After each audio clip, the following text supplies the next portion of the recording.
भगवान नारायण ने कहा, जो तुझे पृथ्वी पर समुद्र के तट पर पहला व्यक्ति मिले बस उसी को गुरु बना ले। नारद जी भ्रमण करते करते समुद्र के तट पर गए। एक मछुआरा मछली पकड़ने के लिए जा रहा था। नारद जी को सबसे पहले वही मछुआरा दिखा, मछली पकड़ने वाला। नारद जी ने मन में सोचा कि बताओ इसको गुरु बनाऊंगा मैं, ये मछली पकड़ने वाला। नारद जी ने मन में सोचा मैं इसको गुरु नहीं बनाऊंगा। नारद जी फिर भगवान विष्णु के पास में गए। प्रभु, वहां तो गुरु के रूप में एक मछली पकड़ने वाला मिला। नारद जी से भगवान ने कहा, कोई भी मिला हो पर गुरु तो बनाओ। नारद जी ने जाकर मछली पकड़ने वाले मछुआरे के हाथ जोड़कर कहा कि मैं तुमको गुरु बनाना चाहता हूं। मछुआरे ने कहा, फालतू बात मत कर, कोने में बैठ जा, मछली पकड़ने जाना है, मुझे देरी हो रही है। चुप। नारद जी चुप होकर बैठ गए। मछुआरा फिर आया।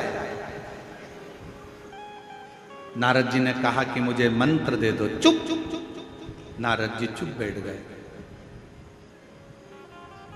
नारद जी ने सोचा मंत्र एक ही मिला है, इसके मुंह से केवल चुप। तो नारद जी भी उसी मंत्र का स्मरण करते करते भगवान विष्णु के पास जाकर कहे, प्रभु, गुरु भी मिला तो ऐसा गुरु मिला जिसने मंत्र तक नहीं दिया, केवल कह दिया चुप, इसके सिवाय कोई मंत्र नहीं देता। ऐसा गुरु किस काम का। भगवान विष्णु को क्रोध आ गया। नारायण ने कहा, नारद, तुमने मेरे पास आकर अपने गुरु की निंदा करी है, मैं तुम्हें श्राप देता हूं, 84 लाख योनियां तुम्हें काटना पड़ेगी। 84 लाख योनियों के चक्कर काटना पड़ेंगे तुमको। नारद जी तो हाथ जोड़कर खड़े हो गए, क्षमा कर दो प्रभु, मुझसे गलती हो। अब तो मुझे 84 लाख योनियां काटना पड़ेंगी, अब करूं क्या। लक्ष्मी जी से पूछा, आप बताओ। लक्ष्मी जी बोले, मैं क्या बताऊं। फिर पहुंचे ब्रह्मा जी से कि मुझे 84 लाख योनियां काटना है पृथ्वी पर, आप बताओ क्या करूं। ब्रह्मा जी कुछ नहीं बोले। तब शंकर जी के पास गए। नारद जी, क्या बात है। नारद जी ने कहा, 84 लाख योनियां काटना है, भगवान का श्राप लगा है। शंकर भगवान ने कहा, अपने गुरु के पास जा, वो बता देगा कि 84 लाख योनि कब कटेगी। गुरु जी से जाकर कहा, मछली पकड़ने जा रहा था मछुआरा, गुरु जी के पांव पकड़ लिए, अब तो छोड़ता नहीं नारद, कृपा करो। गुरु जी ने पूछा, क्या हो गया। मछुआरे ने पूछा, मुझे श्राप लगा है, 84 लाख योनियों के चक्कर काटूंगा तब जाकर मैं पार उतरूंगा। इतने में गुरु जी ने कहा, तुझे 84 लाख योनियों के चित्र मालूम है। कि हाँ मालूम है। गुरु जी बीच में खड़े हो गए और कहा, एक काम कर, 84 लाख योनियों के चित्र बना इस रेत पर, समुद्र के तट पर, और इसका चक्कर काट ले, पार हो जाएगा, निकल जा। मछली पकड़ने वाले मछुआरे ने 84 लाख योनियों के फोटो बनवाकर नारद जी से उसका चक्कर कटवा दिया। जैसे ही चक्कर कटा, भगवान विष्णु के पास गए। नारायण ने गले में माला पहनाकर कहा, वाह नारद, तुम तो इतनी जल्दी 84 का चक्कर काट कर आ गए। नारद जी ने कहा, जिसका गुरु मेहरबान तो पट्ठा पहलवान। महाराज, साधारण बात नहीं है, मेरा गुरु मुझ पर मेहरबान हो गया। उसने कहा, 84 योनियों के चक्कर बना, फोटो बना और चक्कर लगा, पार उतर जाएगा। भगवान विष्णु ने कहा, बस गुरु होता ही ऐसा है, अपने शिष्य का एक क्षण में कैसे भी कल्याण कर देता है, पर करता जरूर है, वो गुरु है।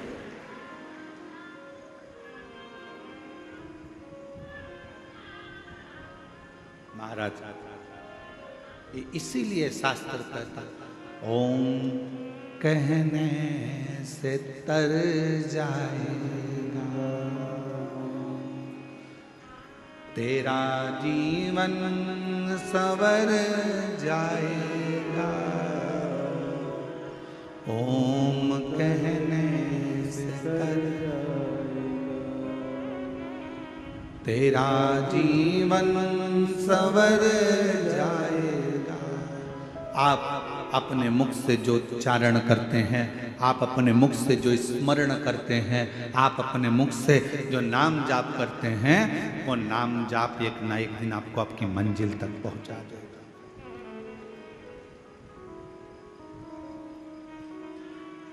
दिल से किसको गुरु मानते हो वो आपके ऊपर निर्भर करता है।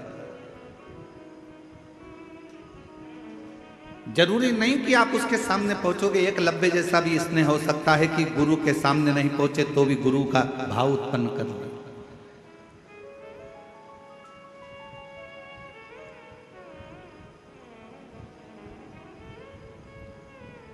बस हृदय की पुकार, हृदय की। जरूरी नहीं कि कहीं आपको गुरु को ढूंढने जाना पड़े। जरूरी यह है कि अपना दिल कहाँ राजी होता है, कौन है जिसके शब्द हमारे हृदय में पहुंच जाएं और हमें भगवान से मिला दें। बस वो। और गुरु बिन ज्ञान न उपजे, गुरु बिन संशय ना मिटे। जीवन में संशय को मिटाने वाला भी अगर कोई गुरु हो, भले आपकी सास हो, आपके ससुर हो, पति हो, पत्नी हो, यहां तक शास्त्र कहता है माता देवहूति ने तो अपने बेटे को गुरु बना लिया था, कपिल महाराज। कोई तुमसे कहे गुरु जी कैसी बात करते हो, क्या अपने रिश्तेदार को गुरु बना? क्यों नहीं?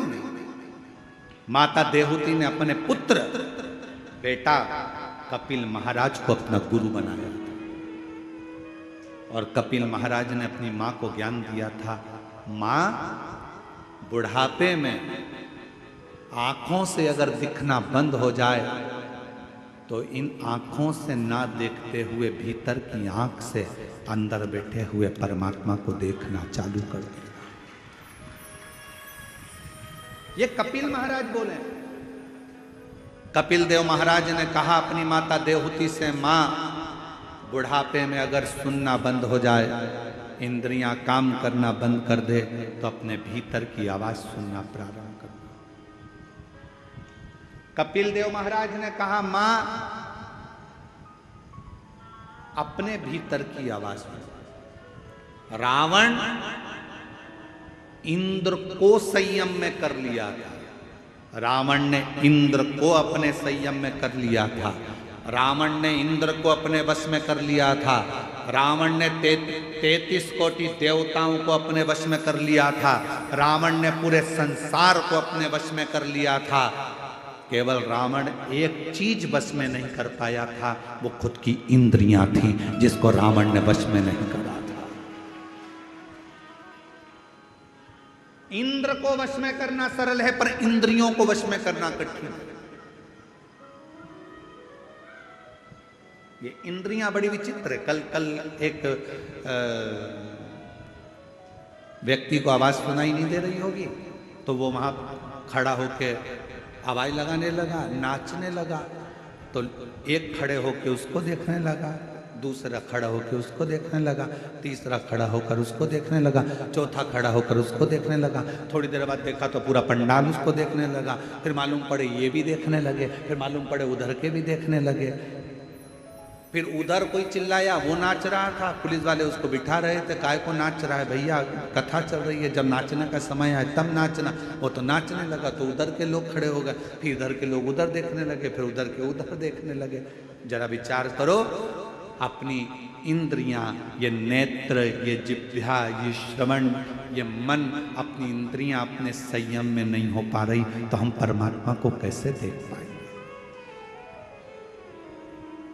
रावण इंद्र को अपने काबू में कर लेता, अपने कब्जे में।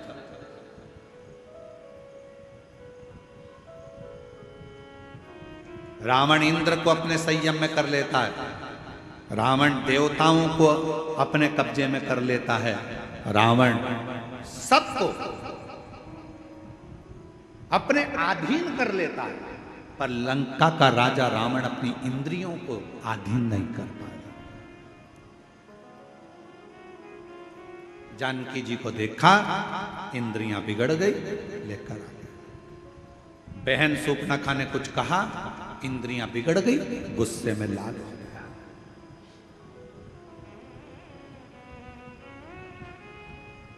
इन इंद्रियों को साधना कितना कठिन है। अरे आज के जमाने में अच्छे अच्छे महात्मा संत महाराज बड़े बड़े जितने भी हैं, इंद्रियों को साधना सबसे कठिन काम है कि ये अपनी इंद्रियों को भी साध ले।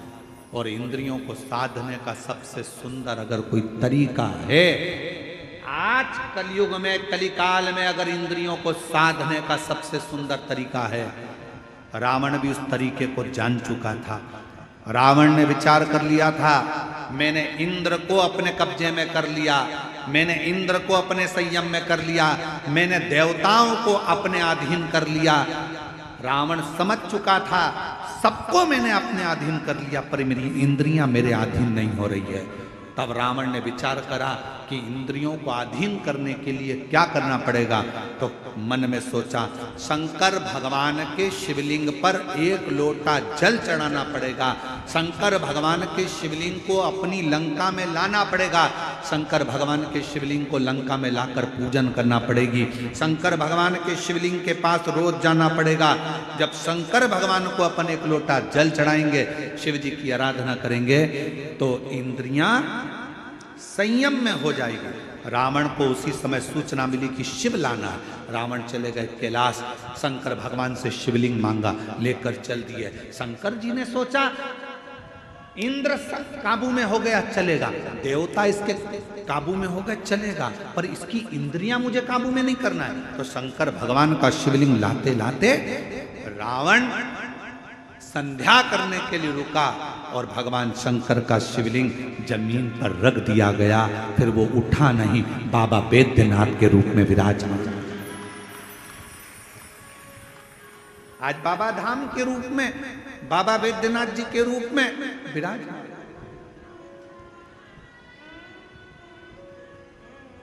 शिव जी नहीं चाहते थे कि ये इंद्रियां संयम में हो।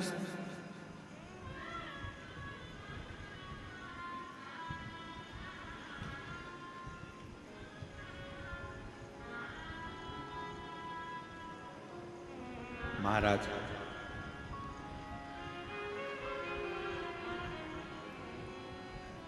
ये इंद्रियां संयम में हो, ये बहुत कठिन विषय है। आज के जमाने में कलिकाल में इंद्रियों को संयम में लाने के लिए सबसे सुंदर तरीका है एक लोटा जल सारी समस्या का। यह हमारी इंद्रियों को भी संयम में,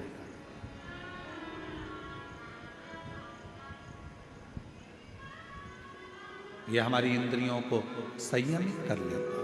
और जब हमारी इंद्रियां संयमित हो जाती हैं, जब हमारी इंद्रियों को संयम मिल जाता है, तो फिर ये जीव आप रूप अपने आप शिव की ओर दौड़ पड़ता, शंकर की ओर। और महाराज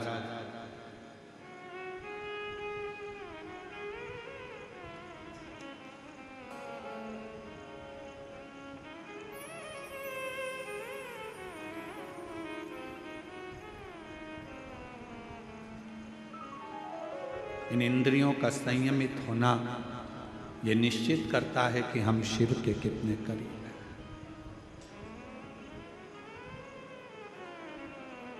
जो रावण नहीं कर पाया, सोने की लंका बनाना रावण के लिए सरल था।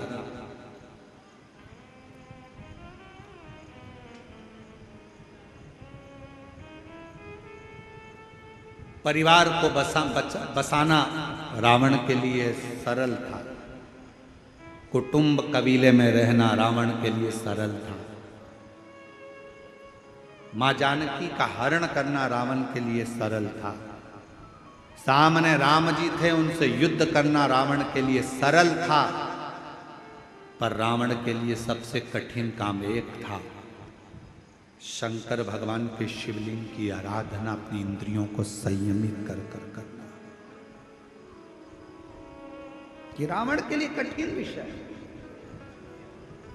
और मेरी जीजियों, मेरे जीजाओं, मेरी बेटियों, मेरे बेटाओं, मेरी माताओं, मेरे बुजुर्ग माता पिता तुल्य, मेरे भाई बंधु जितने भी यहाँ बैठे हैं, आपसे निवेदन करूंगा, आप अगर रोज शंकर जी के मंदिर में एक लोटा जल चढ़ाने जा रहे हो, समझ लेना कि आपने रावण को तो एक कोने में रख दिया, आपने अपनी इंद्रियों को शिव में लगाकर रखा है, शंकर की आराधना में। आप लंकापति रावण को एक और रख दिए। प्रतिदिन शिवालय में जाना, प्रतिदिन शंकर की आराधना करना, प्रतिदिन शंकर पर एक लोटा जल, अपनी इंद्रियों को वश में।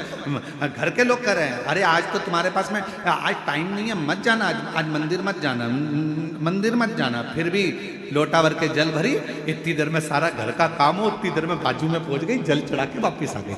मैं तो आ गई, मंदिर से होके आ गई। मन शिव की ओर आसक्त कर।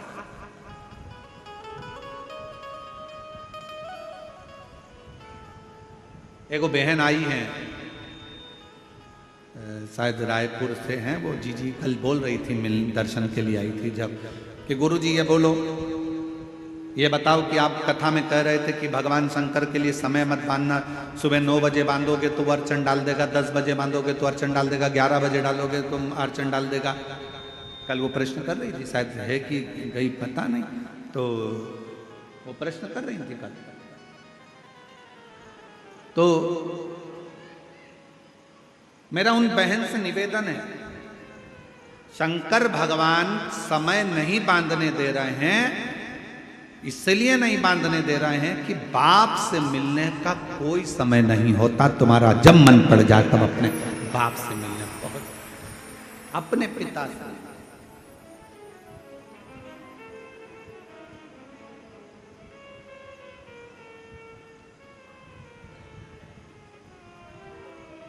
जब तुम्हारा दिल करे, जब तुम्हारा चित्त करे। फूलों की कलियों में, काशी की गलियों में, फूलों की कलियों में, काशी की गलियों में, तेरे बिना कुछ तेरे बिना भी क्या जीना, ओ बाबा रे, तेरे बिना भी क्या जीना, ओ शंभु रे, तेरे बिना भी क्या जीना। फूलों की कलियों में, काशी की गलियों में, फूलों की गलियों में, काशी की गलियों में, तेरे बिना कुछ कहीं ना, तेरे बिना भी क्या जीना, ओ तेरे बिना भी क्या बाबा रे, तेरे बिना भी क्या जीना, ओ शंभु रे, तेरे बिना क्या जीना। उसके बिना सब सूना लगे, सब सूना। कोई मीडिया वाले पूछ रहे थे किसी बहन से, हमने तो किसी ने भेजा तो ललित जी के मोबाइल पर सीहोर पहुंचा होगा तो देखा, किसी मीडिया वाले ने यहीं छत्तीसगढ़ में ये निकुंभ की कथा में एक बहन जी से पूछा, बताओ आपको यहाँ आकर कैसा लग रहा है, कहाँ से आई है? उसने कहा मैं वहां से आई हूँ, इतनी दूर से। मीडिया वाला बोला हाँ, कैसा लग रहा है? उसने कहा अपने बाप के घर में बेटी को हमेशा अच्छा ही लगता है। कथा में पूछा जाता है, सोशल मीडिया, यूट्यूबर पूछते हैं आपको कैसा लग रहा है यहाँ आकर? माताएं जवाब देती है अपने बाप का घर है, पिता का घर है। शिव महापुराण की कथा नहीं है, ये मेरे पिताजी से मिलने का एक स्थान है जहां पर बेटी अपने बाप से कहने के लिए आती है। फिर एक ट्रेगल साइकिल चलाने वाले, किसी के पाँव में तकलीफ थी, कोई ट्रेगल साइकिल चलाने वाले कोई भाई से पूछा, उसका भी यूट्यूब पे डला हो, उससे पूछा तुम अपनी साइकिल से आए इतनी दूर? हाँ। कितना किलोमीटर दूर? कहा 35 किलोमीटर दूर साइकिल चला कर आ गए। हाँ, किसके लिए? तो वो ट्रेगल साइकिल वाले ने कहा देवाधिदेव महादेव के लिए, मन में था इसलिए, मन में था, पहुंचा। और देखो ये लाखों की जो भक्ति दिख रही है, लाखों शिव भक्त यहाँ आए हैं, ये आप लोगों की भक्ति ही आपको लाई। अब आप इतनी सारी संख्या में यहाँ पहुँचे हो तो मेरे शंकर भगवान तुम तो यहाँ पहुँच जाते हो। तुम्हारे कथा में आने से आधे से ज़्यादा टेंशन शंकर जी को हो जाता है कि अभी आके बैठ गई है, आ गया है तो इसको देना तो पड़ेगा। देखो भाई, शादी में अगर आए हो तो फिर तुम जिसके घर आए हो तो उसको मिठाई का डब्बा या साड़ी या कपड़ा तो देना ही पड़ता है। उसी तरह जो शिव महापुराण की कथा में जाकर बैठ जाता है, शंकर भगवान को उसको देना तो पड़ता ही।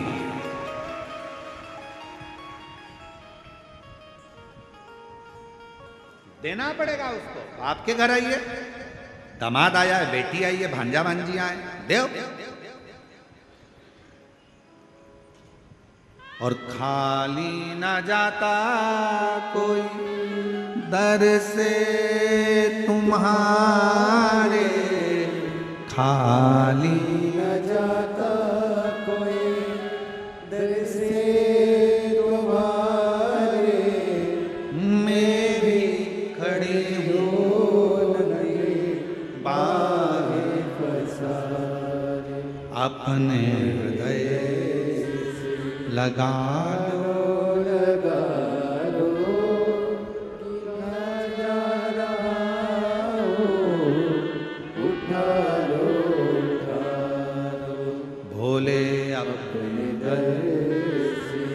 अब तो ना टारो, गिरा जा रहा हूँ, उठा लो,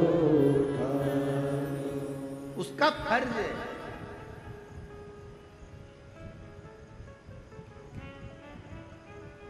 कितना एक संत ने कहा, हमने किसी के मुख से सुना,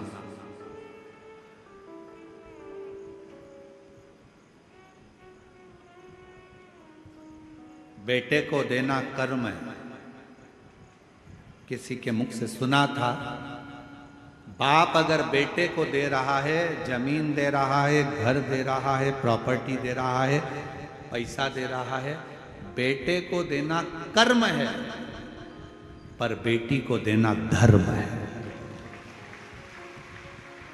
अगर बेटे को दे रहा है तो वो अपना कर्म कर रहा है। जो पिताजी दादाजी कर गए, जमीन अपने को देगा, अपन अपने औलाद को देगा। पर बेटी को अगर कोई बाप दे रहा है तो वो कर्म नहीं कर रहा, वो धर्म कर रहा है। अपनी बेटी को देकर अपने हाथों से पुण्य कर आगे बढ़ रहा, धर्म। इसलिए शायद मेरे भोले बाबा भी यही क्रम करते हैं। इतनी सारी मेरी जीजियाँ आती हैं ना, बेटियां, तो उनको देकर धर्म उत्पन्न कर लेते हैं। ये देना मेरा धर्म है, आया है, खाली ना चले जाए, इसकी झोली भरना, इसको खुशियां देना, इसको प्रदान करना, आया है।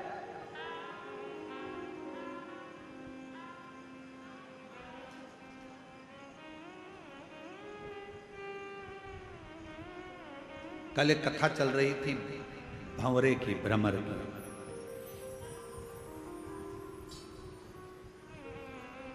शिवजी ने पार्वती जी से पूछा था कि बचपन में मैंने तुम्हारे पास में मधुमक्खी भेजी थी, भंवरा भेजा था,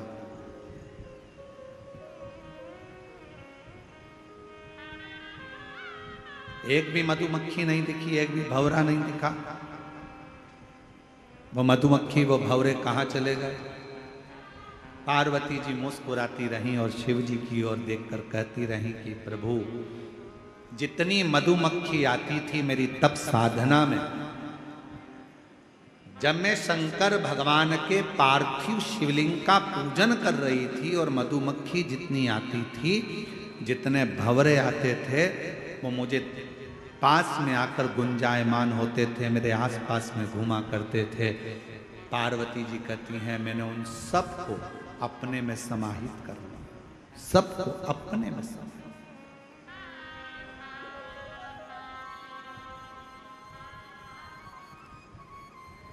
सबको अपने में समाया।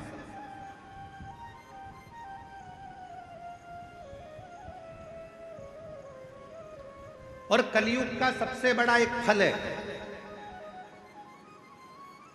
जितने शिव भक्त शिव महापुराण की कथा सुन रहे हो, जितने आस्था चैनल पर सुने, फेसबुक यूट्यूब पर सुने, मोबाइल पर सुने, चाहे कथा के पंडाल में सुन रहे हो, चाहे आस्था चैनल पर सुने, सुन लेना, कलयुग का सबसे बड़ा एक फल है जो ना सतयुग में था, न त्रेता में था, न द्वापर में था।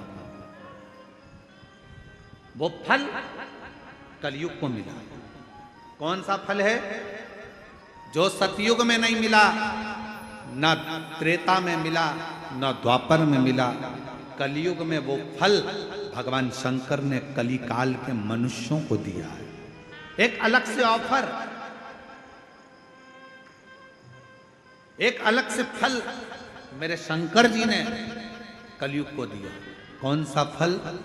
कलयुग का सबसे बड़ा फल है, अगर कोई भगवान के नाम को जप रहा है, राम नाम, कृष्ण नाम, शिव नाम को जप रहा है, कोई दत्त नाम, कोई देवी नाम, कोई आराधना, किसी भी देवता का नाम अगर कोई जप रहा है,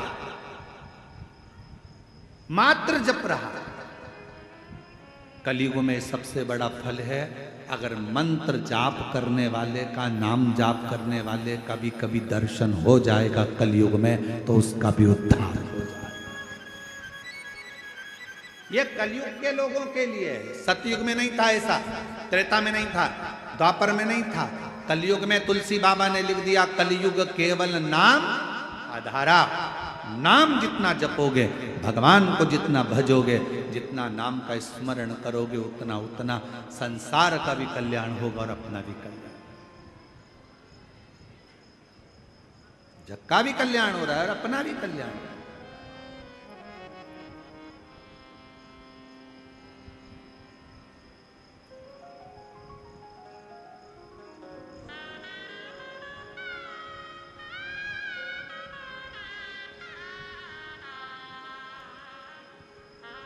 बस उसमें अपने हृदय को रमा।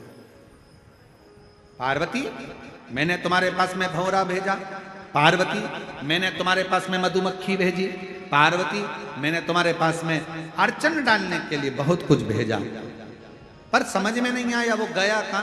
पार्वती जी कहती हैं, प्रभु आपकी आराधना करते समय, आपकी साधना करते समय, आपके मंदिर में जाते समय, आपकी कथा का स्मरण करते समय अगर कोई बड़ी दुख अर्चना, कुछ अगर अड़ंगा भी आ रहा है, कुछ अड़चन आ रही है, तो वो आपके भजन से, आपके स्मरण से, आपके कीर्तन से समाप्त हो जाए।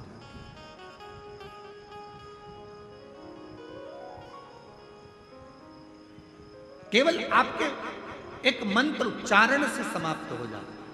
इसलिए कलिकाल में नाम की बड़ी महत्वता।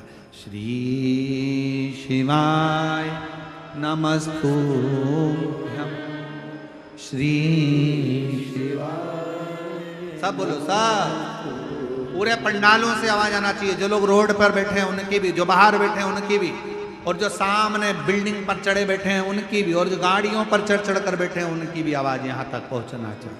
सब बोलो, श्री शिवाय नमस्तुभ्यं, श्री शिवाय नमस्तुभ्यं, श्री शिवाय नमस्तुभ्यं, श्री शिवाय नमस्तुभ्यं, श्री शिवाय नमस्तुभ्यं, श्री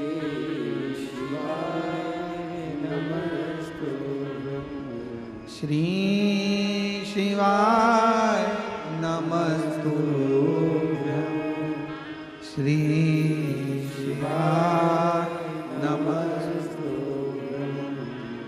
श्री शिवा।